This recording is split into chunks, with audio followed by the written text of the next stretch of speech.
two leaders of this movement. Reverend Gloria Hammond, MD, is the executive director of My Sister's Keeper, a humanitarian women's group that partners with the women of Sudan. Reverend Gloria is also a co-pastor at Bethel AME Church in Boston, Massachusetts, and recently retired as a pediatrician at the South End Community Health Center. She is the former co-chair of the Massachusetts Coalition to Save Darfur and serves on the board of the Save Darfur Coalition. I also want to introduce my colleague Neimat Ahmadi. Neimat is a native of North Darfur, where she worked on women's empowerment and capacity building. She's a founding member of the Darfuri Leaders Network and serves as the Save Darfur Coalition's Darfuri Liaison Officer. Reverend Gloria Neimat, thank you.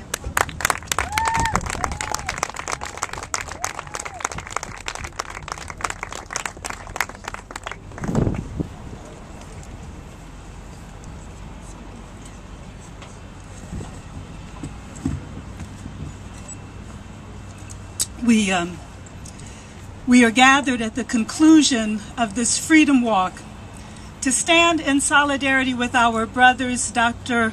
Adam and Simon Deng, as well as brothers and sisters throughout Sudan who have opted to confront injustice by resurrecting courage rather than retooling cowardice. These are freedom fighters who are standing firm, refusing to yield to spoilers, whether they be in Khartoum or New York or Washington, D.C., who are seeking to delay their right to self-determination. Almost 50 years ago, another great freedom fighter, Martin Luther King, stood in front of this very monument. He had encountered similar spoilers who were telling him that he needed to wait, to slow down, wait until the time is right, wait until the situation is right, wait for the right circumstances. He explained he had a sense of urgency because he noted that when you are forever fighting a degenerating sense of nobodiness, then you will understand why it is difficult to wait. For decades, children in Sudan have been subjected to a degenerating sense of nobodiness. And they are saying no more waiting. For decades, freedom fighters like Simon Deng and Dr. Adam and my Shiro Neimat Ahmadi have endured death and dying. Millions dead, millions more displaced. No more waiting. No more waiting. Too many women have been raped. No more waiting. Too many babies have been maimed. No more waiting. Too many people have been enslaved. No more waiting. And so we come today to stand in solidarity with our brothers and sisters. January 9th, 2011, no more waiting.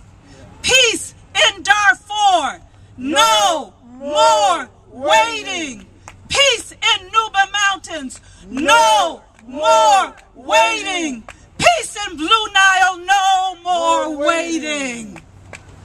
And so, Simon, I invite you to sing a song that was sung by African slaves in America, and then sung by freedom fighters in the 20th century all over the world, as together we stand in solidarity on this side of the 21st century. Ain't gonna let nobody turn me around. I'm gonna keep on walking. I may be crying, but I'm gonna keep on walking. My heart might be hurting, but I'm gonna keep on walking.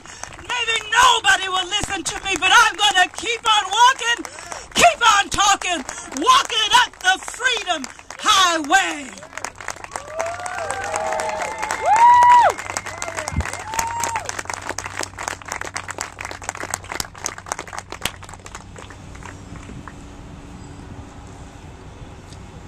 Good afternoon, everybody.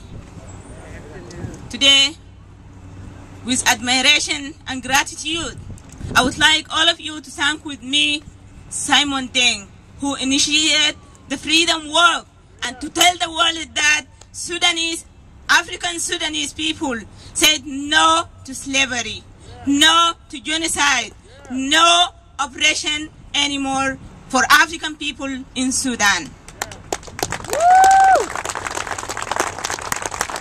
A special thanks to everybody who participated and contributed to make this day possible. We are here today because of the urgency of the situation in our homeland.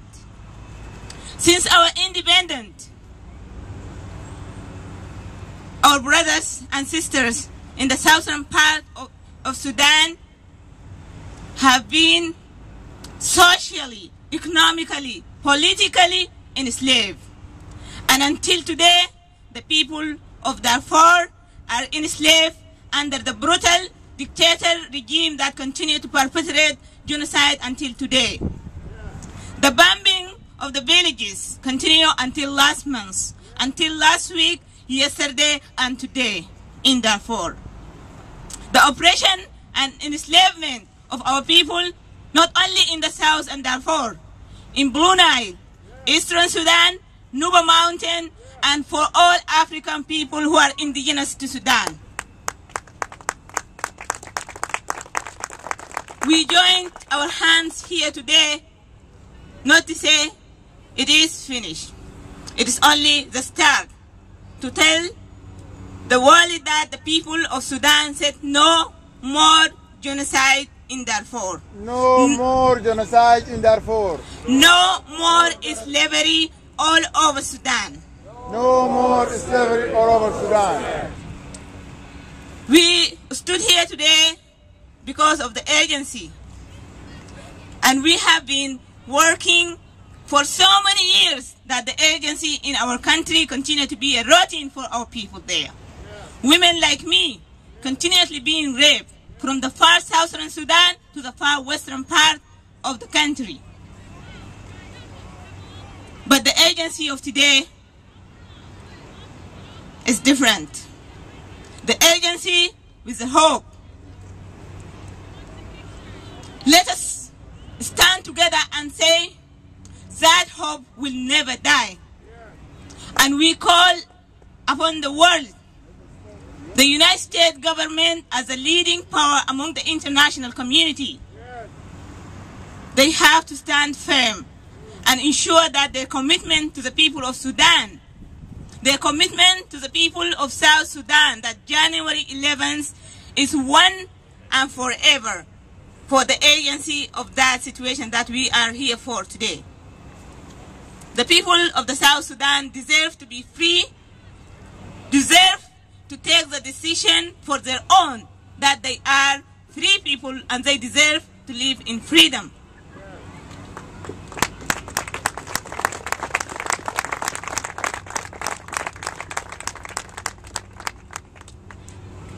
The genocide in Darfur has been going on until today. We have heard so many promises. We have heard so many statements. I'm very grateful to Mr. President Obama's statement during the last UN Security Council meeting on Sudan. But now I call upon him and I want you to join me for that call. We don't want to hear promises or statements. We want them to hold Sudan accountable. Yes. To measure the progress. To see they welcome Sudan commitment. It is not welcoming the commitment. They have to measure the progress that Sudan have made since the last meeting in New York until today. We want them to make sure that the referendum for the South will be free and fair. And also, it is not Sudan government has to be applauded if they accept to solve the problem in the South and ignore Darfur or continue perpetrating genocide in Darfur. Ladies and gentlemen, brothers and sisters from all parts of Sudan, it is well known to us all. It is well known to American people. It is well known to the world that both of the crises in the south and in Darfur are perpetrated by the central government and the current regime, led by the indicted President al-Bashir, who is wanted by the International Criminal Court. And for this reason, they have to be held liable to their commitment to allow free and fair referendum to South Sudan, at the same time to end the crisis in Darfur, because it is their sole responsibility to commit themselves to end both crises, because the government in Khartoum is a government who is responsible for all crises all over Sudan. We want the end of the violence, the oppression, the slavery all over Sudan. In Darfur, South Sudan, Nuba Mountain, Eastern Sudan, the far north, the Nubia, and all over Sudan for the African people. Thank you so much. And freedom, freedom for Sudanese people. Justice, justice for all Sudanese people in Sudan. Free referendum is a right for the people of South Sudan, and ending genocide, the Darfuri people deserve to live in peace and free from genocide. Thanks.